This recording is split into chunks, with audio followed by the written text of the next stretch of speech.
Hello, nice to have you join us on the news at 5, coming to you from Channels Television's global headquarters in Lagos, Nigeria. I'm Dominic Iwiwu, and these are the stories and reports we're tracking at the moment. The president has inaugurated the iconic 5-kilometer Okpebi-Mende link bridge and other key infrastructures in the Ikeja area of the state. President Tinubu was represented at the event by the President of the Senate, Mr. Godswill Akpabio. Who flagged off in 2022, the Ojota-Okpebi link bridge is a strategic infrastructure intended to address traffic challenges, connect communities around Ojota, Maryland, Mende, Okpebi, and Allen Avenue.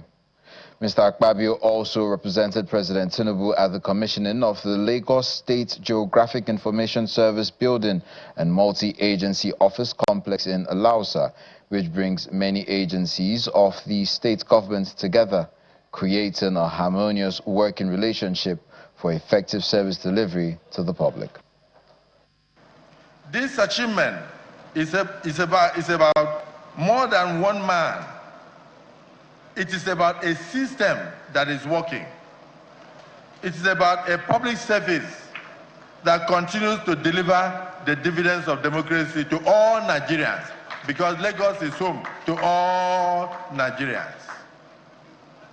This complex is an investment in efficiency, coordination, and better service delivery. It strengthens the government so that government can better serve the people. These projects align with our national vision, a Nigeria that is modern, digitally enabled, and economically strong. This is the standard we must replicate across the country from Governor Sanwo-Olu and his administration. So let me assure Nigerians that our administration remains committed to investing in infrastructure, strengthening governance, and expanding opportunities for all. To the people of Lagos, I say this: these projects are for you. They are investments in your future. Use them well, protect them, and build on them.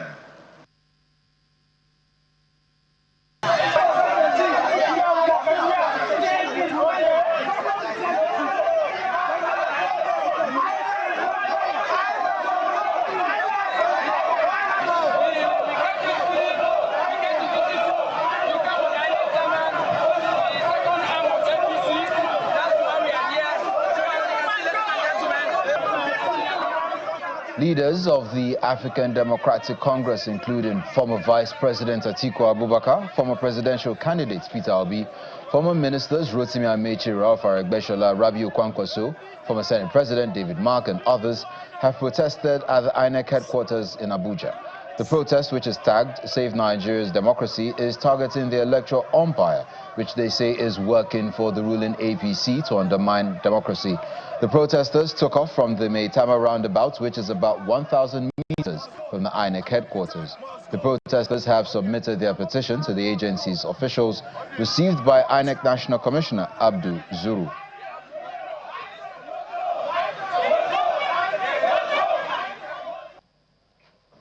And as part of efforts to sustain the economic reforms of President Bola Tinubu, the Progressives Network for Tinubu, a civil society organization, is asking Nigerians to ensure the continuation of the Tinubu-led administration beyond 2027.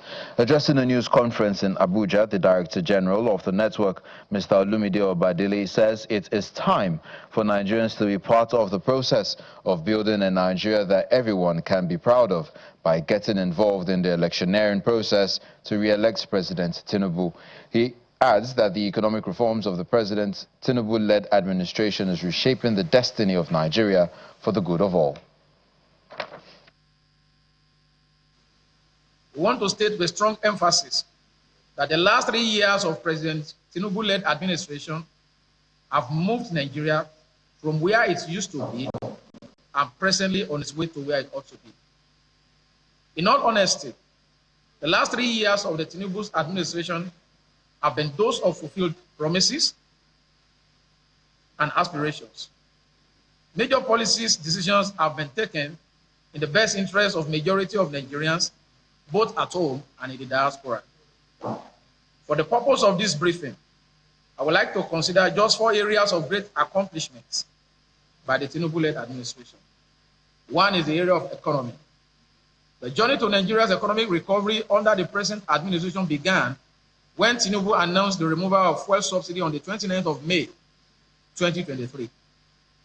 Many pundits have described him as a man on a mission following his bold and audacious removal of fuel subsidy. As a result, the huge amount of money that will have been spent on subsidy is now being shared among the 3 tiers of government for the development of the country at all levels. The Joint Admissions and Matriculations Board, JAMB, is providing insight into its technical efficiency and system readiness, with Registrar Professor Ishaq Oloyede revealing that the recent mock examination was a crucial trial run to test the system's capacity to handle large-scale testing. Speaking on Channels TV's Sunrise Daily, Professor Oloyede explained that the exercise simulated real exam conditions, enabling JAMB to identify potential bottlenecks and fine-tune preparations for the actual exams involving over 220,000 students, ensuring a smooth and secure examination process. Many people complain about the second examination. The second examination was a test, a trial test. We needed a lab, because when we test in the laboratory, everything will be perfect. We need a real life situation. And that was why we announced shortly before the mock that those of you 220,000 students who applied for mock, you applied for mock because we don't want to turn mock into real exam. We have limited space, and you apply for it, you must come. Why we ask them, why we encourage them, why we almost advise that there will be consequence for their not coming, is that we want to test the engine. We want to see it carrying full capacity so that we can know if there will be failure. We said we are going for mock. The mock, we have said, is to test the readiness of the centers. For us, if we have less than 30 of 1,010 that had this problem, and the purpose is to test them, we are comfortable with that, because since then we have had to, 20 of them were outrightly cancelled because, or delisted, because they did not perform to expectation. Mock is for 1 day, but the real exam will take place in about a week, every day, 4 times in a day. So, as usual, even if there are failures, we expect there could be 1 or 2 failures. The students know that they will be rescheduled. The Lagos State government has called for collective collaboration from the public and private sector to stand with science to protect life, rebuild trust, and secure a healthier future. This was echoed by the Lagos State Commissioner for Health, Professor Abayomi, at the 2026 World Health Day Symposium held at Alausa, Ikeja. Professor Abayomi says Lagos is intentionally shifting towards evidence-driven governance, where policies are informed by research, surveillance, and real-time data. He emphasized that the goal is to build a system that is proactive, predictive, and resilient in the face of emerging health threats. At an intersection. In commemoration of the World Health Day 2026, health practitioners in Lagos converge on Adeyemi Bera Hall, Alausa in Ikeja, to deliberate on this year's theme, Together for Health, Stand with Science, the role of scientific collaboration in protecting human, animal, plant, and planetary health. The gathering highlights the growing need for synergy across all sectors in tackling modern health challenges, such as emerging diseases, climate change, and food security. The Lagos State government says continuous efforts are being made to strengthen the healthcare system. Lagos is making significant strides in healthcare, with several initiatives underway. The state government has launched the Lagos Smart Health Information Platform, SHIP, to enhance patient care and data management. We're also building new hospitals, including the 150-bed Massey Children's Hospital and the General Hospital in Ojo, expected to be completed by May this year. Emergency response through Lasambos has been upgraded with new ambulances and motorbikes to improve emergency care. These efforts aim to improve healthcare access and outcomes for Lagosians. Stakeholders at the event, including the World Health Organization, calls for more investment in science, sustained collaboration among scientists and policymakers in delivering quality healthcare services to the people. People don't believe anymore in science. This misinformation has made the organization to sit back, to bring out policies so that we can have, at the end of the day, we achieve universal health coverage and everybody will have good health and be protected. UNFPA remains highly committed to supporting Lagos State in ensuring universal access to sexual and reproductive health services, reducing maternal mortality, and empowering individuals to make informed choices about their health and about their futures. Delivering the keynote lecture, the State Commissioner for Health, Professor Akin Abayomi, says the state is deepening reforms by deploying science, data and innovation to enhance health systems and improve outcomes. We need the government to recognize the challenges that we face and provide the necessary public policy environment to ensure that the private hospitals and the private sector can continue to operate, providing healthcare services alongside with government. So government is sensitive to the cry of the private sector, and we're trying our best to manage the policies that will have cross-cutting implications. The key message for all stakeholders at this symposium is to advance the One Health approach, combat misinformation, building a resilient health system, and ensure that science remains at the center of policy and practice in Lagos State.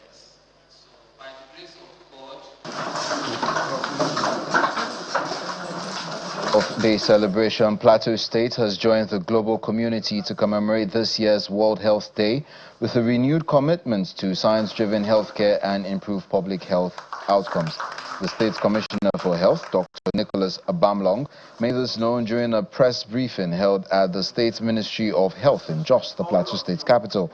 Marking the 2026 celebration themed Together for Science, with a call to action, Stand with Science, the Commissioner emphasized the critical role of scientific innovation in saving lives and strengthening health systems.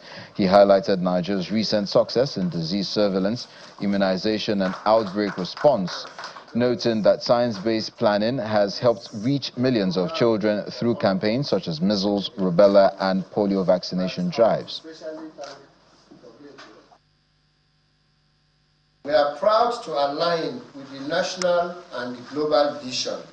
Our health system continues to strengthen its disease surveillance capacity through the IDRS framework, community informants, public health emergency operations, and One Health coordination involving human, animal, and environmental sectors.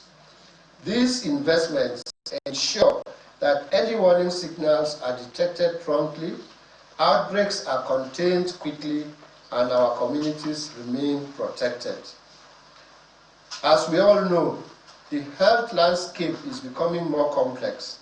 We face persistent infectious diseases, the threat of zoonotic spillover, rising antimicrobial resistance, climate-related health risk, and widespread misinformation that undermines trust in science. These challenges require unity, collaboration, and renewed commitment to evidence-based action.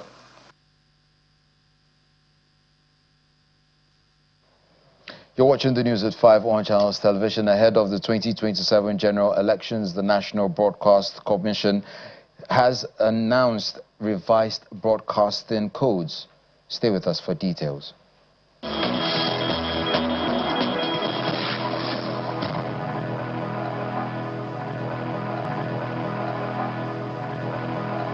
Welcome back. The Director General of the National Broadcasting Commission, Mr. Charles Ibuebu, has announced that the Commission will roll out the revised broadcasting code by next week ahead of the 2027 general elections. Mr. Ibuebu, who was speaking at the 81st General Assembly of the Broadcasting Organization of Nigeria, explains that the Commission expects all broadcast stations to abide by the code or face penalties. He asked members of the organization to stay away from airing unverified news or commentary that could incite violence. The 81st General Assembly of the Broadcasting Organization is bringing together heads of media organizations, media practitioners from both the public and private sector space, as well as government officials. Representative from IGON, the chairman, One of the roles of the organizations is to act as an advisory body to the federal and state government on broadcast and advocate the interests of members while ensuring that professional standards are held. The Minister of Information reminds them of this task, as well as several roles towards nation building, peace and development. As practitioners entrusted with managing the airwaves, you carry immense responsibility.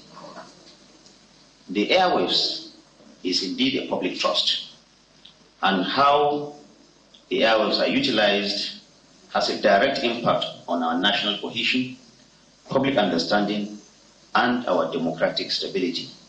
The broadcasting organizations of Nigeria must now position itself not only as an association, but as a strategic voice in national policy making, a driver of innovation and capacity development, a guardian of professional standards, and a bridge between tradition and the future of global media. The Director General of the National Broadcasting Commission then speaks on the role of the media ahead of the 2027 general elections. He wants practitioners to adhere to the broadcast codes, which he announces will soon be updated. The Commission will be rolling out a revised broadcast code appendix on electoral coverage within a few days. We expect full cooperation on its interpretation and enforcement. My assessment, candidly, is that while progress has been made, we still see worrying trends. The monetization of divisive rhetoric, the silencing of minority perspectives, and the use of foreign-hosted platforms to circumvent local rules. The chairman of the Independent National Electoral Commission is the guest speaker. Upholding the tenets of equity, fairness and broadcast deadlines came to the fore in his address as he calls for the support of members of the broadcast industry. As political parties embark on primaries as required by the Electoral Act, broadcast houses must perform their task fairly, within the ambit of the law and in the interest of Nigeria. With the 2027 general elections fast approaching, the call to duty is served to members of the Broadcasting Organization of Nigeria. Sarah Chimugu, Channels Television News. The Northeast Development Commission has handed food and non-food items to victims of the Maiduguri multiple bomb blast that killed over 30 residents. The items were handed over by the Borno State Coordinator of the Northeast Development Commission, Mr. Mohammed Umaru, in Maiduguri, in the state's capital. A similar gesture is also extended to victims of the Boko Haram attacks in Konduga, Goza, and Kukawa local government areas of the state. Following the instruction of President Bola Tinubu, the Northeast Development Commission is in Maiduguri, the Borno state capital, to distribute relief materials to victims of recent attacks in the state, including the multiple Maiduguri suicide bombing. The materials include food and non-food items, and officials of the commission handed them to the Borno state government for onward distribution to the victims. Some of the items include bags of rice, spaghetti, cooking oil, sugar, mats, building materials and clothing. The items will be distributed to victims of Boko Haram attacks in Goza, Kukawa and Konduga local government areas of the state. We are here to formally do a presentation or present the items in categories. Categories in the sense that the one that has to do with multiple bomb blasts, we are going to hand it over to the state governor in the person of Engineer Professor Babagana Omar Zulum, CON, MNI, FNSC. Here with us to collect on behalf of the governor is the representative of the DG of State Emergency Management Agency of Borno State. Then thereafter, that of Ngoshe, Kondriga, and Kukawa will now be handed over to the stakeholders. Receiving the items on behalf of the Borno State government, the operation manager of the State Emergency Management Agency appreciates the gesture, assuring them that the items will be judiciously distributed to the affected victims. We already have their data and we already know their place. A committee headed by some stakeholders have been saddled with the responsibility of delivering the items to the victims at the local government levels, while the state government takes charge of the distribution to the victims of the bomb blast in Maiduguri.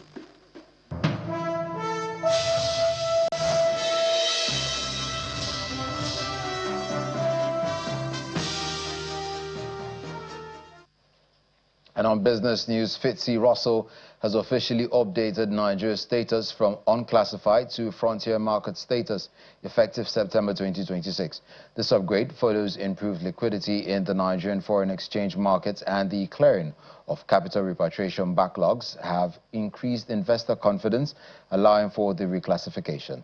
This move is expected to trigger capital reallocation from global passive funds and increase foreign investment into the Nigerian market exchange. About 2 weeks since the National Single Window event went live, regulators led the Comptroller General of the Nigeria Customs Service, Bashir Adewale Adeni, visiting the facility to observe the operations. Meanwhile, the federal government has approved the waiver of demurrage charges on over 10,000 containers affected by delays arising from the rollout of the National Single Window platform. The decision was to lift the burden on importers and freight operators. National Single Window is here to stay. It will revolutionize the trading environment for this. It will definitely deliver benefits to the Nigerian economy to make our trade environment more competitive. It will increase trade facilitation, no doubt about that. Of course, it will impact our economy. Submitting it in 10, 50 places, they are submitting in one place.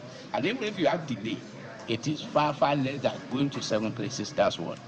2 is that when you have people that have delay, is a certain percentage of overall. Some are smooth, and then the reason for that, migration from old system.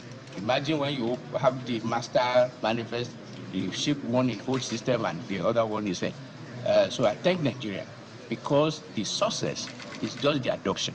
If you look at it, you don't see anyone say, hey, no, this is not what we want to do, or this is what we want to do. So we thank Nigeria, we thank Mr. President. We see this as a great solution, because for us, anything that makes it easier for the end user, being the businesses, in this case being the the importers, exporters, the agents in between, it's a good thing for us. Adaptation of technology is necessary. Nigeria does not live in a vacuum away from other countries. Other neighboring countries have already embarked on this route. Yes, we will have teething problems because it's a software, but something that is noteworthy is the fact that technology is constantly evolving. So as such, it's good for us to get on board and to move with the trends. Nigeria is rolling out key components of its 2026 fiscal policy, introducing lower tariffs on raw materials, machinery and chemicals in a move aimed at boosting local production and easing cost pressures for manufacturers. While the policy has been widely welcomed, industry stakeholders are urging caution on its short-term implications. Speaking on Business Morning, Mr. George Onafo-Okon, the Managing Director of Coleman Wires and Cables, praised the reforms as a step in the right direction, who emphasized the need for a balanced approach to cushion potential near-term disruptions to businesses and the broader economy. What they've done is to enable businesses thrive, most like the industry. I think it's deliberate to actually say you want industry to grow, and once industry grows, you actually grow employment. So it's making it deliverable, at the same time making it possible for you to create jobs. And if you create jobs, the other revenue will come in, because whoever you're employing is paying PE. The company that is doing well is paying CIT, company income tax. So all this is, and you're paying VAT, it actually comes back into government revenue. Key part of it is also there's a twist to it. There's certain duties that has pushed up. Yes, in certain areas, they've actually pushed up those duties. But, you know, we get sometimes things wrong when we see duty or tariff increases. Tariff increases are there to rebalance tariff payables. Right. And those are done really to actually help businesses survive. If I don't place a 40% or 50% duty on certain importation, I would not create alternative local source. But if you look at it, we got our wins. We'll look at our wounds in some certain areas, but we'll rebalance. But it's the majority wins we're all looking at. You cannot have, you know, in anything you do or anything, there's no way everybody will be satisfied by whatever decision you make. Nice having you join us on the news at 5. I'm Dominic Iwiru. For updates, kindly visit our website. That's www.channelstv.com. Up next is The World Today.